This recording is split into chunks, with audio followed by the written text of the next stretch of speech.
name is Jason JROCK Houston, and you're listening to Catachrist Magazine. We can be found on the web at www.catachrist.com.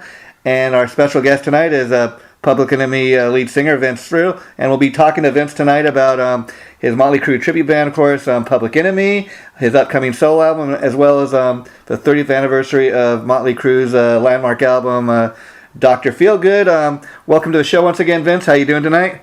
Hi, I'm doing fantastic. How are you, JROCK? I'm doing great. Now, this, of course, being the 30th anniversary of Dr. Feel, the band's only #1 album, and, they released the movie The Dirt. There was talk that they were going to be maybe nominated to be inducted in the Rock and Roll Hall of Fame. That of course, the nominees have been announced, and that never happened. So, are you at all surprised, or what are your thoughts on that? Yeah, I'm actually super surprised because from the last thing that I heard about that was that they were in the front running for the fan voting. So that tells you something. The Rock and Roll Hall of Fame doesn't listen to the fans; they listen to whoever pays them the most money, I guess. And Motley Crue's just never been like that. They've been against the grain. So it's like, if you don't give them enough money, then you don't get inducted into the Hall of Fame. Yeah, Rock and Roll Hall of Fame. So it's kind of sad that they can't let the fans decide who should be there. Yeah, and what's really sad about it is, again, Motley Crue's got all this kind of, even though they haven't toured since 2015, they're still kind of out there. The Dirt soundtrack is, just today I seen they released a lyric video for the song Ride with the Devil. It's pretty cool.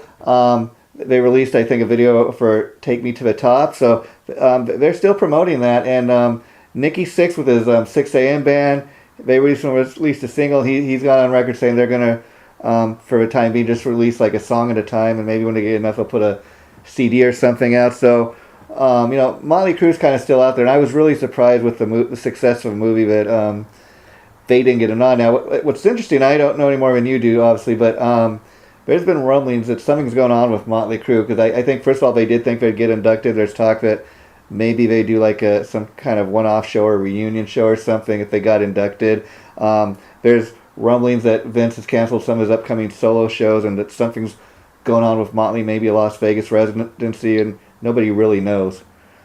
Yeah, I almost think, in my own opinion, and it just my opinion doesn't mean anything, but I think that they were preparing to get inducted into the Rock and Roll Hall of Fame, and when that didn't happen, they're like, well, we've worked really hard. I don't think that I think they've been in the studio, to be honest with you. I think they've been in the studio working on stuff and preparing for a show because they haven't played together for a long time. Vince has been out on his own, and Nicky's been doing his thing. Everybody's kind of like on their own. So I think they went back into the studio in preparation for doing a show, perhaps if they got inducted to the Hall of Fame. Time will tell. I think now it's on a second thing, like if, on a fallback plan. So it's like they spent all that time in the studio, why waste it? Yeah. So I almost think that maybe they're going to do a residency. I'm not sure, something in Vegas like that, like they did before. So yeah, I'd like to see that happen. Kind of interesting. I think that'd be cool.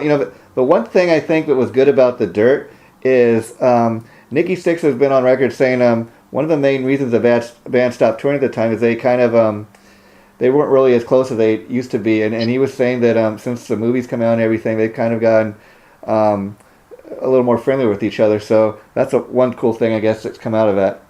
Yeah, I think it does bring people closer. I saw bandmates before that I've been bands with, and we left on not so good terms, and then we saw each other again later on, and they're in a different project. I'm still in my same project. Yeah. And we don't hate each other. I'm actually playing with an old guitarist of mine in December. He started another Cinderella tribute, so we got together and we're like, hey, you guys, you want to do a show together? And it's like, yeah, Vince, I'd really like that. So we're going to do that together, and it's going to be a little bit different. Him being on the the other side, but I think it's going to be cool. I know who you're talking about, and he was telling me a little bit about that the last time I talked to him. And I think the cool thing for a guy like that is, while in your band he was playing the role of Mick Mars, the lead guitar player, he's now able to kind of step up front and still play guitar, but also kind of move into the role of a frontman. Yeah, and that's not an easy role. Tom Kiefer is definitely not an easy role, but I think he can do it as long as he puts his heart and soul into it. I think he can pull it off. And I think the cool thing for him is going to be not only that he's probably got the talent to do it, but that he can kind of move to the frontman status and kind of see that role that he saw you in all those years that you guys played together. as far as having to take the command of the stage and everything. Right.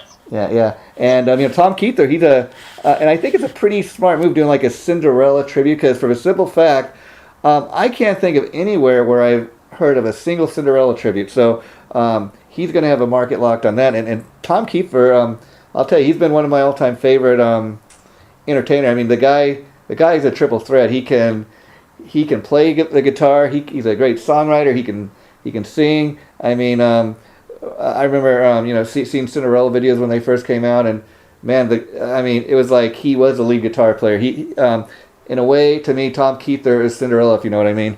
Oh, absolutely. Yep. Yeah. You can't think of Cinderella without thinking of Tom Keither. Yeah. And last thing I want to ask you about the Rock and Roll Hall of Fame, and we'll get on to the main topic tonight, is sure. Obviously there's another little bit of controversy with that recently, which Motorhead finally is they've been nominated, and there's been a very big fan support. People thinking, they obviously, because Lemmy's passed on, and they never really got their dues when he was alive. And then for the drummer Mickey D and the guitar player Phil Campbell, who's played with him for years, they were in the final lineup. At first, the Rock Hall wasn't going to include them in induction. They were going to only include the original members who have all passed on. But then the fans created such a huge backlash. They're like, okay, you know what? We're going to induct these two guys in, since the fans want it. And that's really one of the first times I've ever heard the Rock Hall kind of cave in. Yeah. Usually that doesn't happen, but those guys definitely deserve that. You know what I mean? So It's like they worked hard. They worked just as hard as the guys before them. Maybe they didn't have the tenure, and maybe they weren't original members, but they still worked just as hard. So why not give them that too?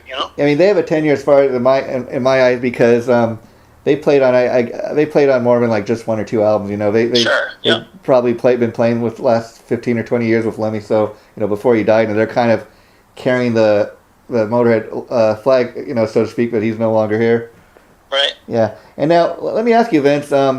For several years, you're one of the guys that do a really great job of, not only paying tribute to Motley Crue, but in your role of paying tribute to, Vince Neil. Talk a little bit about when you first, decide I'm gonna not only am I gonna, do a Motley Crue tribute, but I'm gonna go the whole 9 yards. I'm gonna try to look the part, and I'm gonna. Because, even just talking to you, your voice, if I didn't know, you weren't Vince Neil and I was talking to you on the phone, I might think you were, because your voice really, just your talking voice sounds so much like his. Well, thanks, man. I appreciate it, JROCK.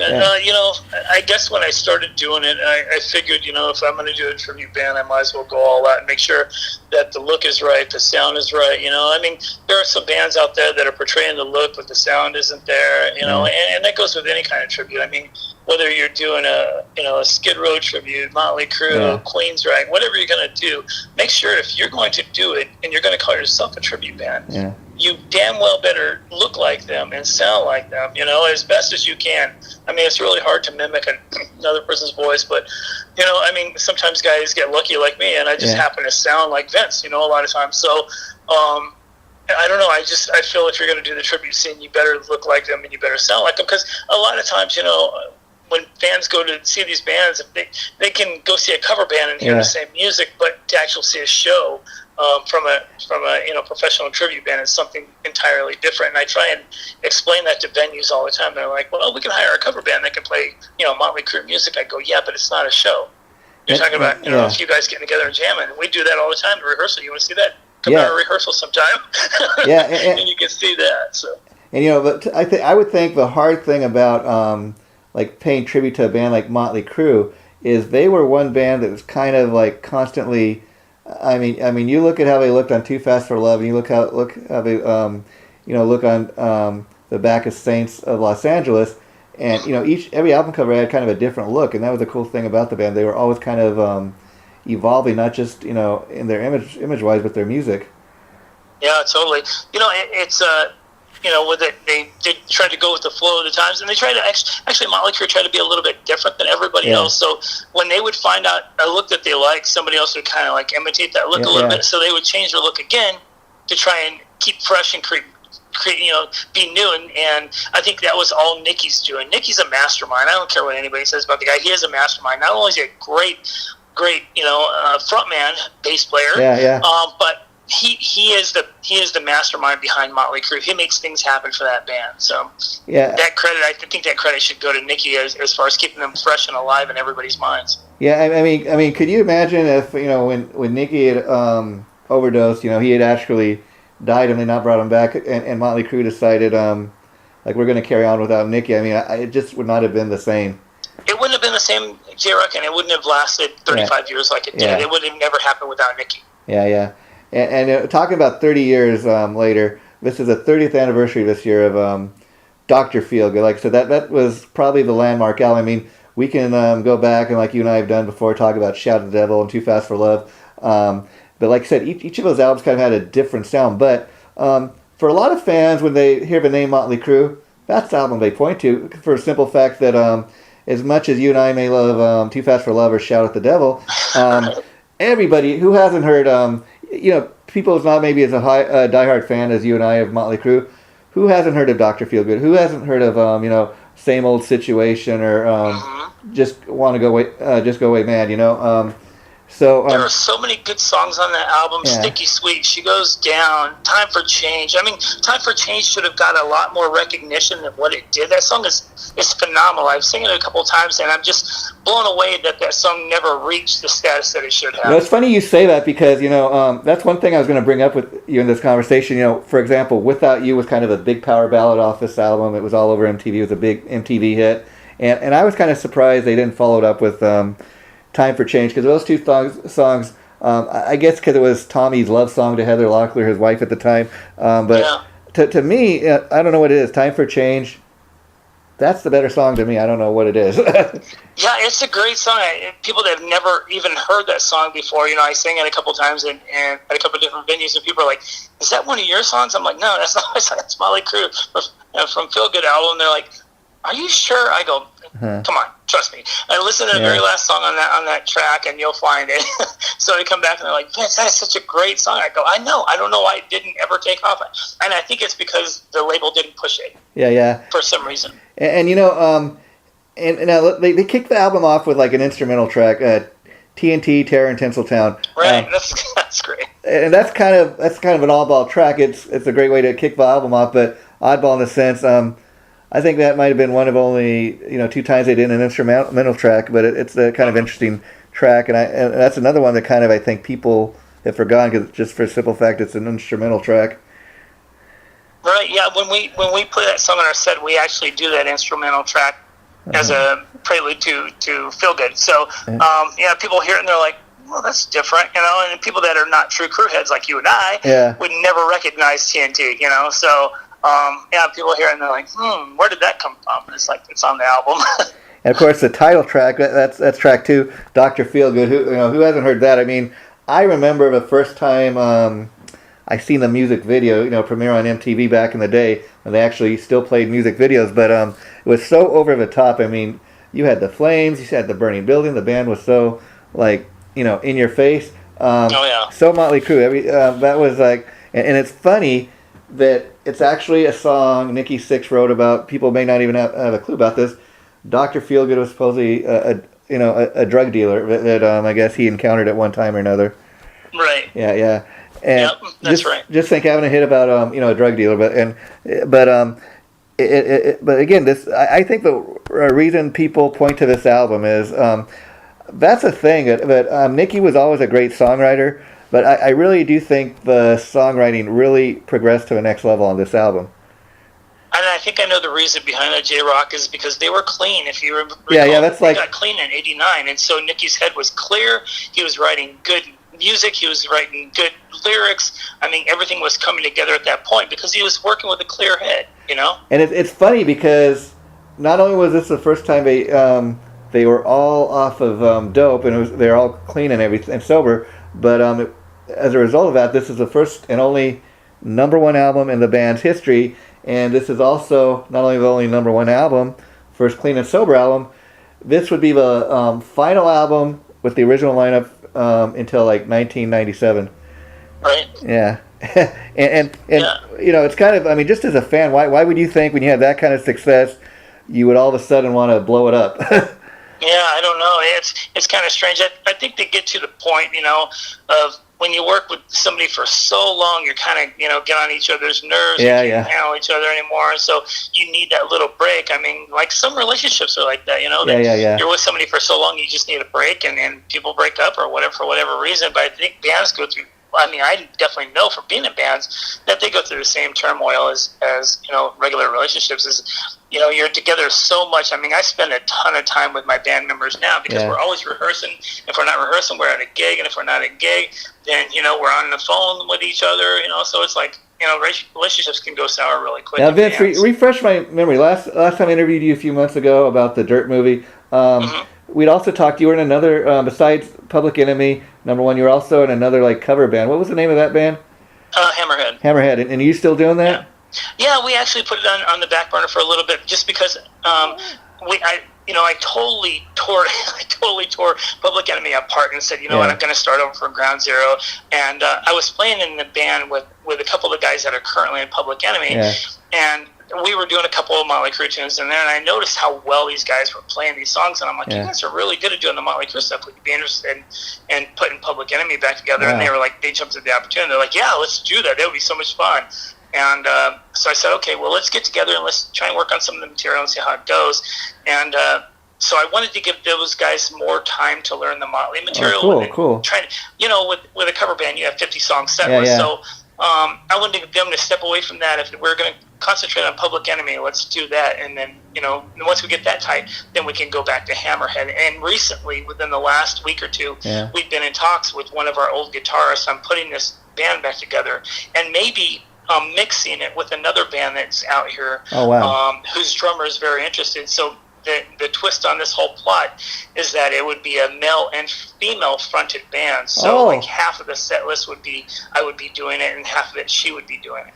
Oh, what an original concept. How cool is that? Well, I hope that gets off the ground. And kind of getting a little off subject for a minute, while we're talking about the Hammerhead band, another interesting thing is 2019 not only marks the 20th anniversary or the 30th anniversary for Dr. Feelgood, but it also marks the 30th anniversary for the debut Skid Row album.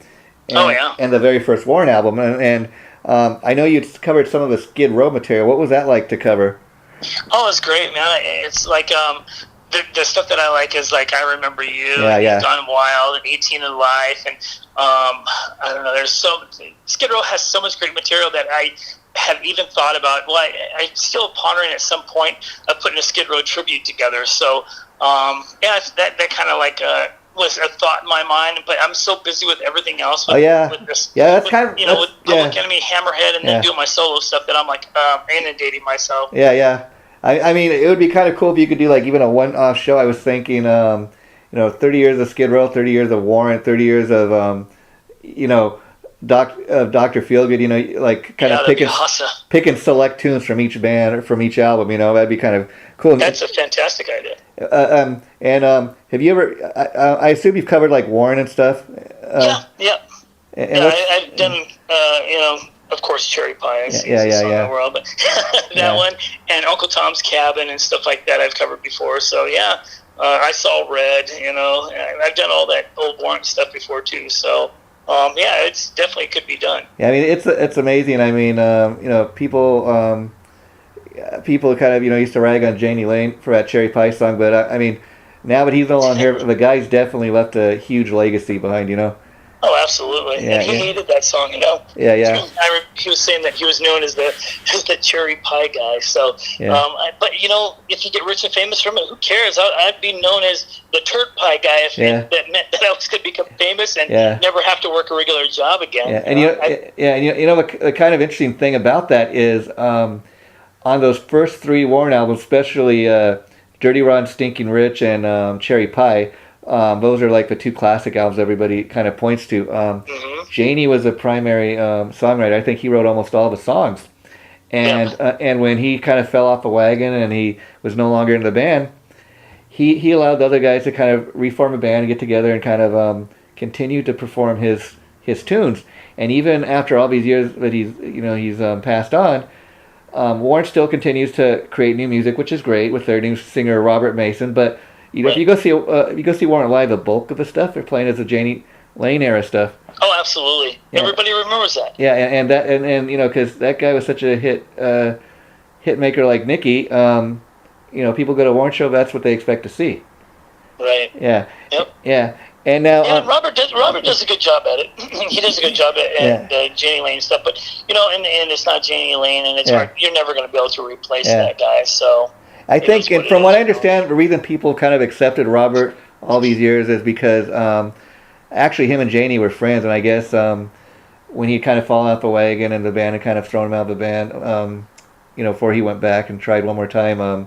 He actually told him, you know, why didn't you get Robert Mason? You know, I think he'd do a good job. And I understand they were really good friends. And so that's why I think people have kind of accepted it. Right. Yeah, it's hard to replace. I mean, you can, like, I think you and I have talked about this before, is the fact that you can replace other members in the band, but once you replace the frontman, it makes it very, very difficult for the fans to be acceptant of that, you know, because it's like you just replaced the gas that was in the motor before, and now you went to propane, you know. So whatever it is, you've changed that front person in the band, and people do notice that right away. Yeah, and it's kind of like the John Corabi album Motley Crue did. I mean, it's amazing that to me that's the kind of album a lot of people want to throw out because it's kind of not a Motley Crue album, if you know what I mean. But it's amazing, like Corabi's still able to go out there and because Motley Crue's never going to perform those tunes again, but he's still able to go out there and do those tunes, and you know, 20 years later, and it's kind of taken on a new life. I mean, but it never was a Motley Crue album that everybody kind of wanted.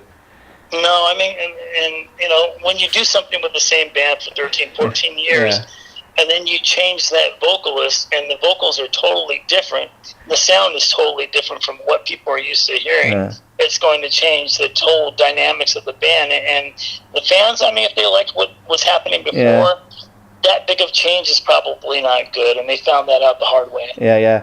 And you know, now you were mentioning the song "Slice of Your Pie." That's one of those tracks too that I think kind of never got the attention it deserved, but it's kind of turned into a fan favorite. Have you ever performed that song on stage? No, I've always wanted to do it, but the band was like, nobody really knows this song, and I'm like, okay, well, you know, we could do Rattlesnake Shake or something like that, you know. So that's another really good song. But I've always wanted to do Slice of Your Pie. I think that'd be awesome. Yeah, and Kickstart My Heart. Now that's another one of those kind of classic tunes off this album. But I always love the kind of a way it starts. I love the little kind of the motorcycle intro. Yeah, the little section in the middle, like we kick some ass and. The breakdown, that's such a good part. Every time we do that at a show, I can hear the crowd is so loud, the audience is so loud, I can hear them singing that part back to me, so it's so cool. Sometimes I just shut up and just let them sing it because they love it so much, so it's kind of cool to hear them singing that back to me. And then I understand, I heard Mick Mars talk in an interview once that the kind of a guitar part at the end of a song, that's kind of his nod to Ronnie Montrose, because he said he always loved the song Bad Motor Scooter. Motor Scooter, yes. Until I heard him say that, I never really picked up on that. But now after I know that, if you listen to that solo, it kind of sounds like that. Yeah. Yeah. Yeah, he was a huge fan of Ronnie Montrose. Yeah. So, that was cool. And Without You, like you kind of mentioned, like me, that you kind of really like Time for Change. But what did you think of Without You? I actually love that song. Yeah. I mean, it means a lot to me. It's one of the first songs my wife and I listened to together as far as Motley Crue goes. So, a long time ago when I met her, I'm like, hey, do you like Motley Crue? And she's like, yeah. And it was kind of like her and I alone. And I said, what do you think about this song? She said, I absolutely love it. And so did I. So, that was probably one of the very favorite ballads I've ever heard, even over Home Sweet Home. I think I would probably take Without You over Home Sweet Home. And I kind of agree with. Now, what were you doing the Motley Crue tribute before you got together with your wife? I was curious. No, that's a great question, JROCK. No, I was not. I was actually singing country and southern rock. So wow. So totally different change. And somebody saw me at a bar one night singing, asked me to sing Smoking in the Boys Room, and that's how it all started. Somebody said, man, hey, can you do Smoking in the Boys Room? And so me and the band did it, and they go, damn, you sound exactly like Ben Steele when you just did that song. And so, I think I told you that before. Yeah, now let me ask you, because I think you got the look down. Now, is that something you had to work very hard at, or was it kind of just like if you had people tell you before, hey, you sound like him and you look like him, or is the look something you totally. Like even now, like I'm not even in stage clothes, and I'll be somewhere, and somebody's like, "Man, you know who you look like?" I'm like, Vince Neil. They're like, "Yeah." I go, "Well, I hope so, because I play in a Motley Crue Tribute band," and that's how it gets. All of a sudden, like, "Wow, that makes sense now." So, yeah, it's kind of cool. The reason I was asking if you were doing the Motley Crue thing before you got with your wife is you mentioned she's a Motley Crue fan, so I'm sure she's been to several of your shows. So, like, I was kind of curious, like, first time you did one of these Motley Crue tribute performances. I'm sure she was at the show, and it must be kind of interesting. You guys are Motley Crue fans to say, "Oh wow, he's up there. He looks like Vince Neil. He's doing the part." Like, what's that like to go from being a Motley Crue fan to actually, jumping up on stage and you're now performing the songs? I'll tell you what, Chris is my worst critic and my harshest critic. Yeah. If I make one mistake, if I say a lyric wrong, if I forget a lyric, if or if my stage presence isn't there, she is the first one on me. So I watch videos again of my performances after we're done and kind of critique myself. And believe me, she's sitting there with me. She's like, "Well, you could have did this. This is actually not right. And you missed a lyric here." And I'm like, "Damn, man, this is so. I don't need a manager. I need a wife." But she's such a huge Crue fan. Yeah. And, she just wants to make sure that I do the part right. Me too, Yeah. I don't want to get lazy at doing it, because then that's when the whole band, you can make the rest of your band look horrible, even if they're great players. So I try and stay on top of those things. And I'm sure she's your biggest fan as well. She is, yeah. She gives me the most praise when I do a good job, but then again, when I screw up, she's on top of me. So it keeps me on my toes. It keeps me doing the best that I possibly can and putting on the best possible performance that I possibly can. So I like it. And at first, it was really hard for me to take criticism from my wife, but I know how much of a Crue head she is. So taking that criticism just means that, one, when I do things right, I'm doing them perfectly, because she wouldn't accept anything else. And then, two, if I'm messing up, then there's definitely something I need to fix. So it's good. Yeah. Good and bad. And I was curious, obviously you were out there when Motley Crue was still out there touring, but since the band's retired in 2015 and they're no longer performing live, have you seen more people coming to your shows, just as many, or what would you say the attendance has been like? I'll tell you what, we had our biggest show about 3 weeks after the Dirt, came out. 3 weeks after that. We played a show that was so big that they couldn't let any more people in the door. Wow. Yeah, and that place usually does pretty good, and it would hold several hundred people. But this last time when we did it right after the Dirt came out, there were so many people. We had, all-star people in there, like Dolph Ziggler from the WWE. He came up on stage to sing Girls, Girls, Girls with me, which was very cool. And then we became really good friends, and he's a huge fan of Public Enemy. So he loves the band. We get along like buds, like we've known each other all of our lives. So it's cool. And there was a lot of other bands that came out in support of it too, just because they had seen the Dirt. They hadn't seen Motley Crue really before they saw the Dirt, and then they came out and watched the show, and they're like, "Vince, man, I never realized how good your band is at doing these songs. What a great performer you are." And I was very appreciative of that. The reason I asked that question is because I think, a lot of times, like you and I have discussed this before, a lot of people have the failed, impression that, these tribute bands, they're just failed musicians. They're playing other people's music, and they really don't get it. Because, like I told you before, I kind of like you, I see it as rock and roll theater. Like, for example, if somebody comes to a Public Enemy show, okay, they know they're getting a Motley Crue tribute band. Now, like you said, it's one thing to go and see a band just kind of up there in their jeans and t-shirts just playing the songs. Now, they go to a Public Enemy show, and all of the guys in the band dress the part. You look like Vince Neil, the bass player looks like Nikki Sixx, and so on. And many people like you and me, we've seen Motley Crue several times live over the years. However, there are people now that are never going to have the opportunity we had to see Motley Crue live. And you're kind of filling that void, if you will. Or they can go to a Public Enemy show and say, "Oh, okay, so this is what a Motley Crue show is like, or was like." And then for people that are diehards like you and me and seen the band, several times over the years, oh yeah, man, that takes me back to the very first time I heard a Motley Crue song, very first time I saw the band live.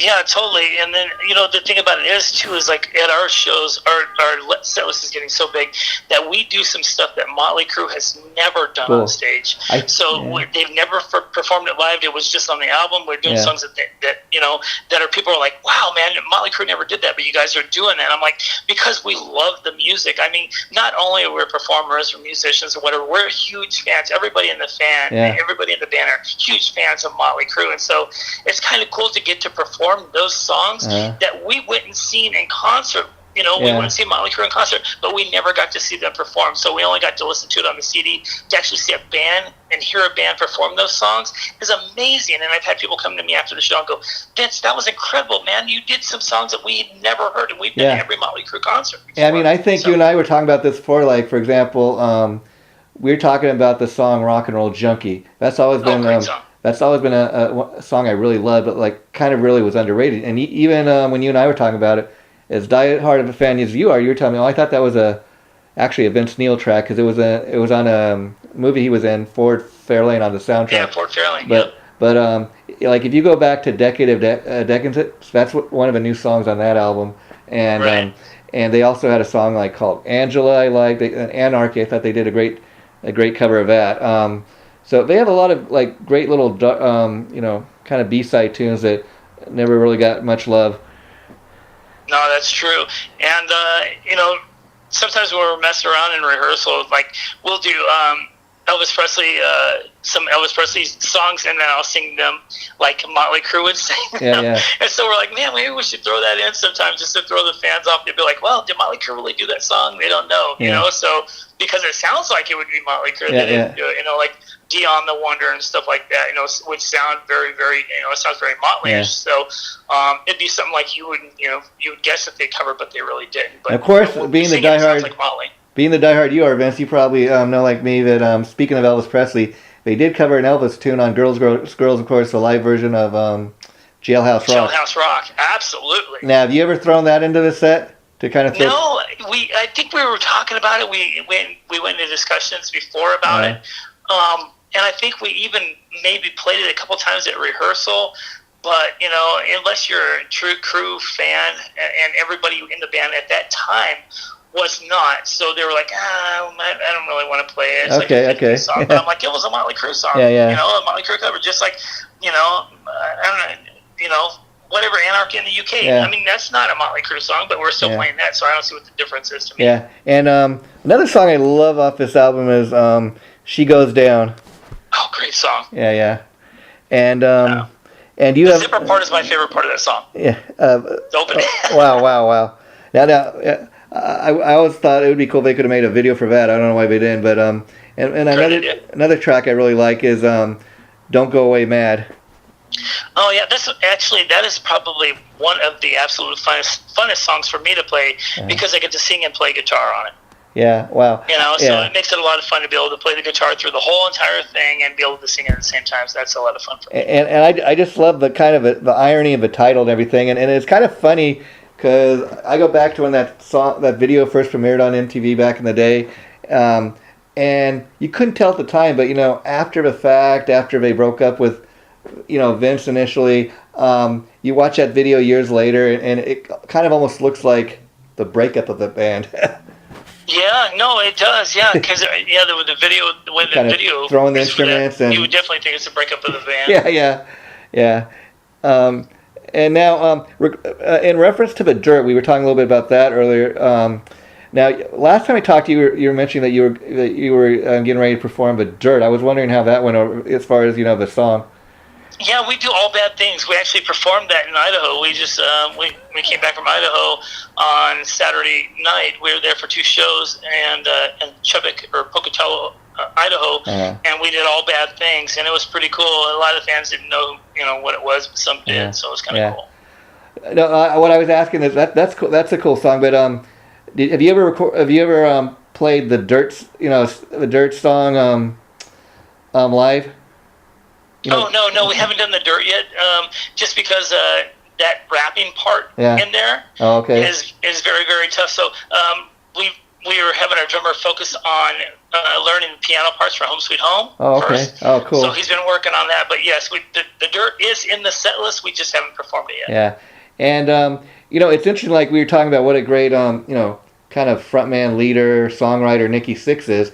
And I really do think his songwriting is kind of, in theatrics, just his genius is what put the band over the top all these years. And I think proof of that is, for example, Nikki is the one guy I think that since the band has stopped performing in 2015, he's the only one that's really had any kind of success with his 6 a.m. band. Mick's supposedly working on an album. We'll see. Tommy's supposedly going to be putting out a new Methods of Mayhem album. We'll see how that comes out.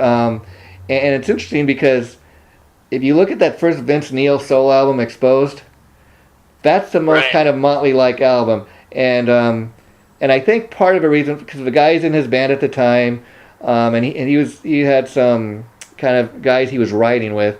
If you look at the other albums he put out, they weren't as good. And it's kind of interesting that I think if he gets with the right people, he could have a hit album, if you know what I mean.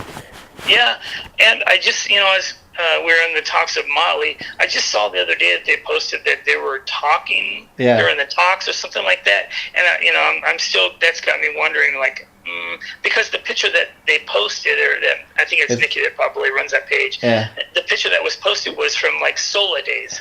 So I was like, why would they post a picture of Sola if they're talking about current talks? Why, if you're going to get a picture of all the guys in a studio environment or something like that, why not get a current one? So I just thought that was a little strange. He might just want to get people talking, who knows? Yeah, Nikki's a mastermind, like I said. So. Yeah, I mean, I read an article about Shout at the Devil, and kind of like you and I were talking before, on Too Fast for Love, they kind of wanted to have a kind of punk glam element to what they were doing, and then Nikki's like, you know what? People like that, but we're gonna kind of totally go darker. We're gonna have all this black and makeup, put blood in the picture, just to get people talking about it. Right? Yeah. I mean, why not? You put a pentagram on the front of an album. People are gonna talk. So. Yeah, and see, that's the thing. A lot of people have never seen that Pentagram album cover. A lot of people just seen the one with the four faces, and they think that's the cover. Yeah. No, that Nikki, said, it got everybody talking. I mean, not even fans that were, people that weren't even fans of Motley Crue got them talking. Yeah. So he's like, what? As long as we're getting press, I don't care if it's good press, bad press, we're getting free press. Let's do it. So, the guy's a mastermind. Yeah. Now you were talking earlier that when you first started out as a musician, that you were actually doing country music. So I was kind of curious. Were you more of a country music fan first, or were you always into rock music, or were you always kind of into everything? I was kind of all into everything. I lived on a ranch, and so I did team roping and stuff like that. So I was always around country music. Yeah. But I always loved rock and roll too. So, but when I go with my parents off to competitions and stuff like that, they always listen to 50s music or country. So that's kind of it was kind of forced upon me, if you will. But I always loved rock and roll. It's kind of cool to kind of learn something new about you after all these years, because but it makes sense too, because then it's I have noticed a lot of times when I'm looking on some of the photos you post on your Facebook page, there have been quite a few with cowboy hats and that's kind of a cool thing. Now, moving into our other topic, obviously, you had mentioned to me that you've been working on a solo album for a while, and that you're planning to kind of drop it sometime in November. So why don't we move into that topic now and tell us a little bit about what you've been working on? Okay, cool. Yeah. So these songs that I am getting ready to release on that EP, it's not going to be a full length this time. It's just going to be an EP, 6 or 7 songs. Okay. But I've been working on these songs for a couple of years, and previously when I was with Van Angelis, I had these songs ready to go for an album that we're going to do together, and unfortunately that never came to fruition because the person who runs that band and I had a falling out a little bit. So I said, that's great. I get to keep my songs, everything like that. I'll release them on my own. And so it's been about a year or two, and I feel that it's time. We've been working on those diligently to get them in ready status. So I'm going later on this month or beginning of next month. Beginning of November, going to record all the tracks. Probably I can get them all done in 1 week, and then I wanted to release them at the end of November, but I think I'm going to do a surprise release on December 25th. Oh, wait, that's a cool Christmas gift there. Yeah. So a lot of people have been waiting for this album, and I keep on putting it off. I've got a few of the tracks already done, but I've got about 4 more tracks that I need to lay down. So once I get those done, it'll be ready for final edits and everything like that, and then I'll be able to release it. How cool is that? Now, as far as a release, do you think initially it'll be like a digital release? Do you want to release it physically, or does it kind of depend on what people's response? Both. I think we're talking about doing 50 vinyls. Oh, cool! Limited edition vinyls. So there'll be 50 of those. There'll be like probably 100 or 150 CDs, and then the rest will be all digital, whether it be streaming or downloads. How cool is that? How cool is that? Now, I really like the vinyl, and I'm assuming that you're releasing this all independently on your own. Yeah, under Thrill Seeker Records. I own Thrill Seeker Records, and I think we talked about that before, but I don't remember. But yeah, I own Thrill Seeker Records, so we're releasing it under our own label. And so I'm pretty much, running everything myself along with my wife. And so we put everything together. We get all the copyrights done, and we, sign up with, I'm with BMI right now. Oh, cool. And so I'm with BMI, and so we get everything ready, and then she does a lot of the editing and stuff like that. She's going to help me create the album cover and everything like that. So there's a lot of things going on that her and I are doing that if you go through a label, it can cost you thousands upon thousands of dollars. It's not like the old days where they paid for everything. That doesn't happen anymore. Well, so the artist is responsible for that now. In a way, I mean, it's kind of a double-edged sword because, in my mind, in the old days, like you said, the only way to really get your music out there was like if you had a label. These days, on the flip side of that, a lot of people don't even know what a record deal is. I mean, mostly just established bands have record deals now. And the flip side of that is it's great to have a label behind you, but oftentimes too, you'll have a guy in a suit who knows really nothing about the band, or all they really care about is how many records you sell. Tell you know what, I don't hear a single. I don't like this song. Go back and write me a more poppy tune or whatever the case may be, right. and they kind of and then they want to also get a bigger piece of a pie than you should get, and so so doing it yourself, if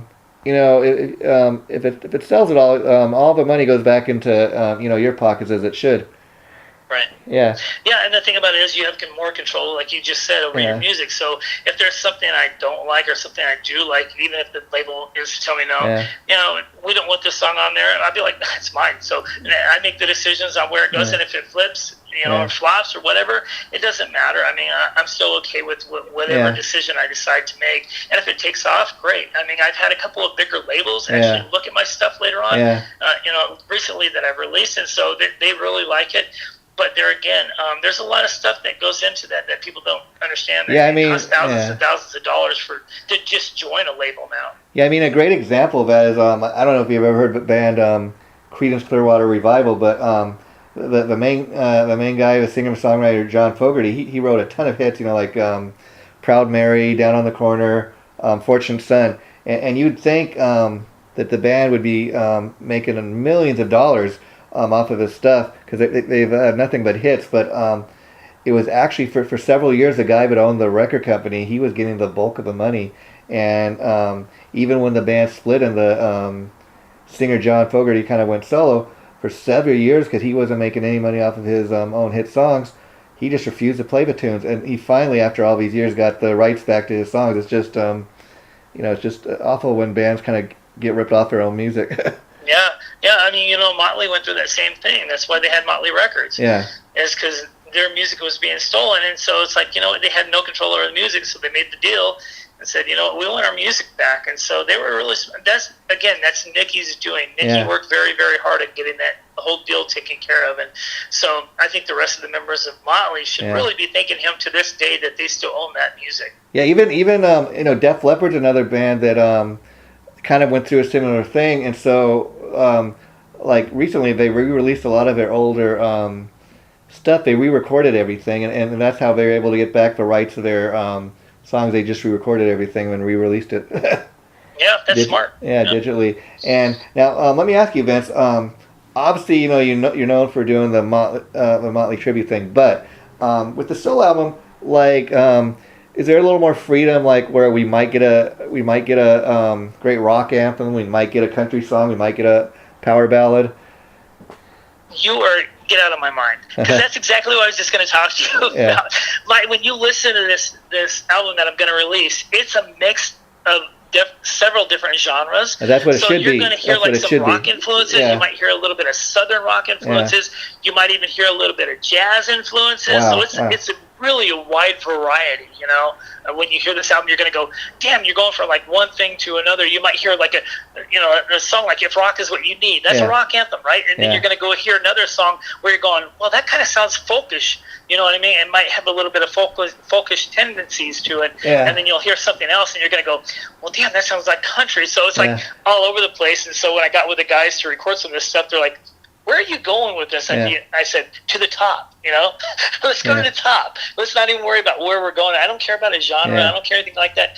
You let the fans decide what they will with this music, and if they like it, they like it. If they don't, it's okay too. Now, let me ask you, this is just an idea popped into my head.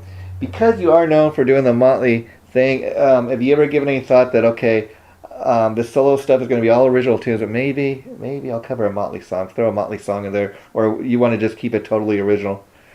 I kind of want to keep it totally original. I can understand that. It'd be cool to do a cover maybe on a next album. Yeah. Because even the band had asked me about that. They're like, can we throw a Motley song in? I go, I kind of want to don't do that with the first album. Yeah. I kind of want. I don't mind doing it on a second or even third album. Yeah. But for my first debut album out, I really don't want to do that.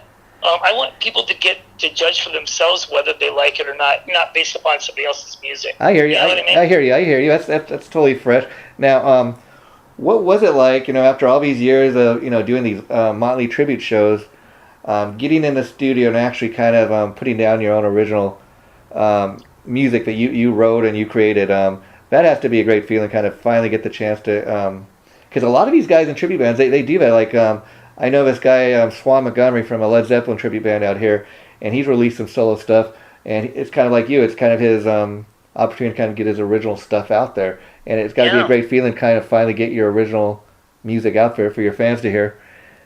Yeah, it's so rewarding. I mean, it's like, when you jump 10 hurdles the first time and you make 8 of them, but you miss the last 2, and then you get to do it again, and you finally hit all 10. You're hitting on all 10, jumping all 10 hurdles, and you feel like you're hitting on all cylinders. When I go into the studio now and I'm recording my own stuff, it feels a lot more relaxing. I don't even know how to explain that, but because I know where I want to go with it, and I'm not trying to emulate somebody else, so it's kind of cool. And then when I hear the final product, like I sent over a song called Push. I sent it over to the bass player, and I'm like, listen to the song, and this is how it's supposed to go. I played it on the acoustic, and I sent it over to him, and I said, lay down the bass tracks for this, and then send it back to me.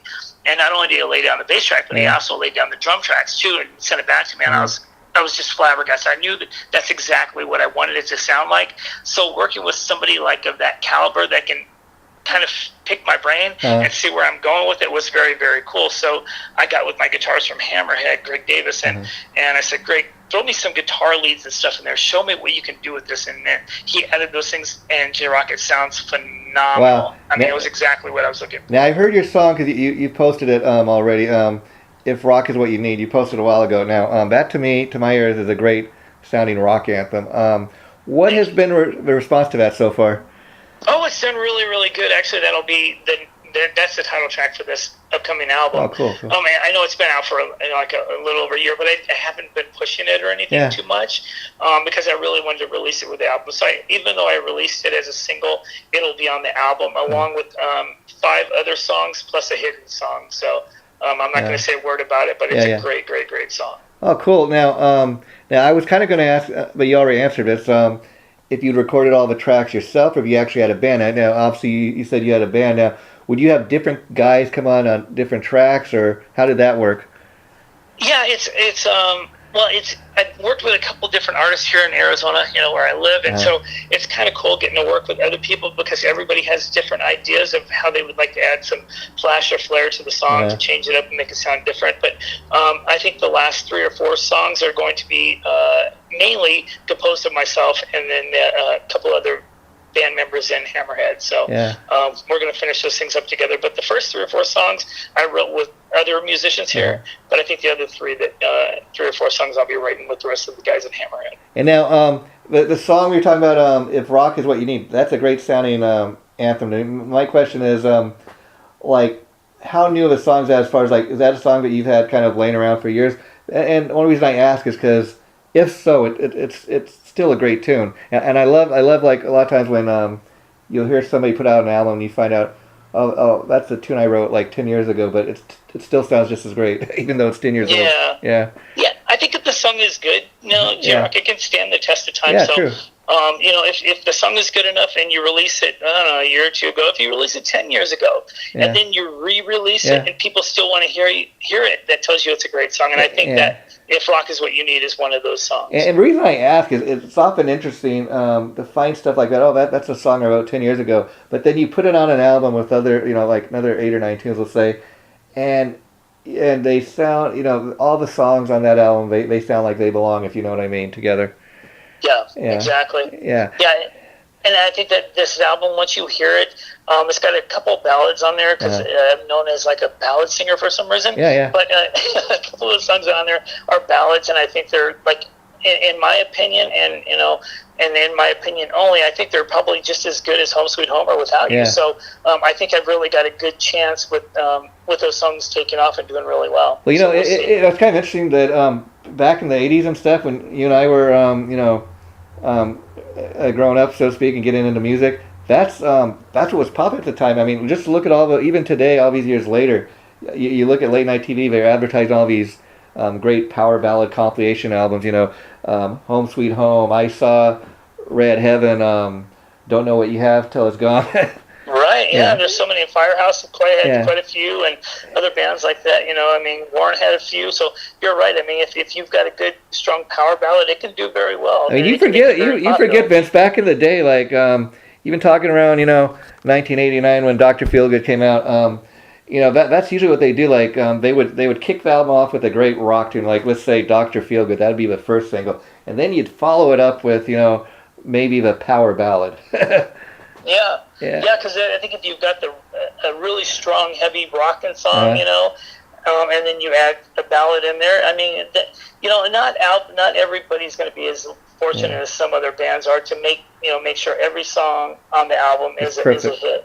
You get very, very lucky if that ever happens, but most bands don't ever see that. So if you're lucky enough to get 2 or 3 songs, I talked to Randy Rand, who's a friend of mine from Autograph. He and I were talking. He's like, Vince, if you get 2 good songs on your album, on an LP, on a long play album, that is doing great. So if you get 1, you consider yourself very lucky. So, and he said, I've heard a few of your songs and I really like them. So I'm hoping that they're going to do as well as we both think they will. Autograph's an interesting band in that they've been around for years. They broke up, they came back. Some of the original members are no longer in the band. The thing about a band like Autograph is when you see all these documentary films coming out about the Sunset Strip days and stuff, they're always mentioned, and you always, anytime anybody mentions a band Autograph, it's that song, Turn Up the Radio. Everybody knows They're thought of as a one-hit wonder band. They had a few more songs, but that's the song they're known for, and it's kind of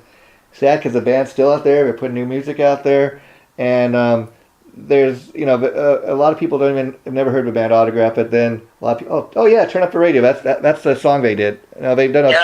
They've done a few more. And the thing about it is, JROCK, is me and my band, it's funny, me and my band members on the way back from Idaho, we're all in the band, we're talking about bands that should have, done better and they didn't or whatever, or that, the one-hit wonders, and, they said, most people, if you ask them who's in Autograph, they couldn't name you one member what's funny about that is, I don't know if you've seen any of their recent posting and interviews like up, it's posted on Facebook and stuff, but they've got a new guitar player named Jimmy Bell. He's a great guitar player. He was in like House of Lords for several years. And it's funny that he's a new guy in the band, but he's now getting more attention than all the other guys in the band. It's kind of interesting. He's a new guy. And you know why that is, right? It's because of digital media. Yeah. I mean, everything is pushed out there in our faces, so we see it every single day. As to where, like, when Steve Lynch and Randy Rand and all those guys started in Autograph, they didn't get that kind of notoriety. Like, if you went to a concert, you knew who they were, blah, blah, blah. But now you see it so much on the internet that, any time anything like that, if a band changes members, it's automatically displayed in your face. You see it automatically. And it's kind of funny, too, because Steve Lynch, original guitar player, he wrote a lot of stuff in the early days, and he actually, part of the reason he's no longer in the band, he's made more money writing music for TV shows and soundtracks and stuff. Yeah, that's crazy, right? Yeah. He's very talented. And now, how do you feel about, like you said, you might have a country song, which I'm kind of interested to hear. I think that'll be cool because you got a lot of talented musicians out there, but they're capable of doing more than one thing. I mean, like take a guy like we were talking about, Tom Keith earlier. He does a great ballad. He can do a great rock tune. He can do like a southern tune. He's done like country-like tunes. So I say, if you've got the pipes and you can do the country thing, do the rock thing, do the ballad thing, great. More power to you. Yeah, this song, this country southern rock song is a newer style country song. So the name of the song is called "Rock This Town," and it's about going out and having a good time with your friends and partying by bonfires, and just girls running around in their bathing suits, or whatever. It's just a good party atmosphere type song, and so it's gonna be fun to release it. I was in the studio singing it the other day, and I really like that song. It's fun. Now it's Now you mentioned to me you're in the studio tonight, like as we're talking, doing this. Are you working on any new tunes tonight, or what are you doing in the studio tonight? Tonight is a Public Enemy rehearsal. Yeah, Public Enemy #1 rehearsal. Okay. So we have a show next Friday with an Ozzy tribute band called I Don't Know. It's like the best Ozzy tribute band you'll ever see in your entire life. They're really, really good. The guy that sings for it is Kevin Schumacher, and he's a phenomenal vocalist, and he emulates Ozzy to a T. Whether he's talking or singing, he sounds exactly like Ozzy. So he's a good friend of mine, and we're looking forward to that show. So I want to make sure everything is tight and ready to go. Well, since you guys are rehearsing tonight, we're going to wrap this up, but before we do, obviously I want to ask you now, obviously you're going to continue to do the Public Enemy thing, because that's what pays the bills, and the solo stuff is kind of, it's great if you make a living doing it, and people buy the CD. That's what we're hoping for you, to have success with that. But as far as promoting the solo stuff, do you think we'll see any like live Vince Thrill shows? Yeah, definitely. There's 9 shows already booked for next year, so definitely going to be doing those things. There's some in Utah, some in Idaho, some in Wyoming, some in Texas. So I'll be all over the place next year doing those along with Public Enemy. And since you're your own label and everything, I was kind of curious, have you given any thoughts to maybe doing like any type of music videos for any of the songs and maybe posting them on your sites? Yeah, just like the same thing that we did. If Rock Is What You Need already has its video, but definitely some of the other songs on there, we're definitely going to push. We'll have a video attached to it, and there will be probably. I'm thinking about asking the guys if they want to do one for the "Rock This Town" song. So we'll see how that goes. And now, so like, do you have when you do these live shows? Do you are you going to have the same guys that played on the album do the live shows with you? Yeah. John Iorio, and then Greg Davis, and Peter Riot, and then I'm not sure at this point who I'm going to use for a drummer, but definitely those guys will be backing that solo band. Wow. That's something to really look forward to. And I guess the final question would be regarding the solo stuff is, I see that you also have some merchandise you're working on. Yeah, we're trying to get some more merch up. In the last few years, we really haven't done a whole lot. So a lot of fans come out to the shows and they want merch, and so the guys listened, and I listened, and we said, we got to get some merch together and get things going. Mick actually just walked into the studio, so. Oh, hi, Mick. Well, anyways, before we go, I was just curious. Do you think before the album actually gets a release, maybe you said December 25th, that's the target date, do you think you might release another song for kind of to tease the fans to hear? Yeah, I think we'll probably release "Misunderstood" at the end of November, which is that power ballad that I wrote 2 years ago. I've put it out on Facebook a couple of times just as just a rough acoustic version that I did on a 12-string. But probably that song is ready to release, so I'll probably go ahead and release that one at the end of November. And I was curious, like obviously people know you from Public Enemy, so. Is there any chance that people go to a Public Enemy show that once the solo album's released, you'll sell at those shows, or do you want to kind of keep that separate? Rock, you actually broke up just a little bit at the end. I was curious. Okay, so once the solo album was released, do you think you'll be selling the solo album at any of the Public Enemy shows, or do you want to keep that separate? I would really like like to keep that separate. I mean, Public Enemy is Public Enemy. Those guys work really hard to make sure that the Public Enemy stuff is together. But they'll definitely be for all the solo shows. And on my website also. My website is currently being built right now, so they'll be available on that along with merchandise on there and the Public Enemy website also. Well, okay, we're going to wrap this up finally, and because I know you guys are getting ready to rehearse tonight, but I want to thank you once again, Vince, for taking time to talk to me today. And I'll tell you what, because we are wrapping, the year's beginning to come to a close and the holidays and everything, so probably next time we do this will be maybe early 2020, and after the album's been out a couple of weeks, I'd like to talk to you specifically about the album once I've had a chance to hear the tunes. I'd be more than happy to write up a review for you, so just... Awesome. Keep in touch and let me know, and I'll let you know what I think of the album once I have a chance to hear it.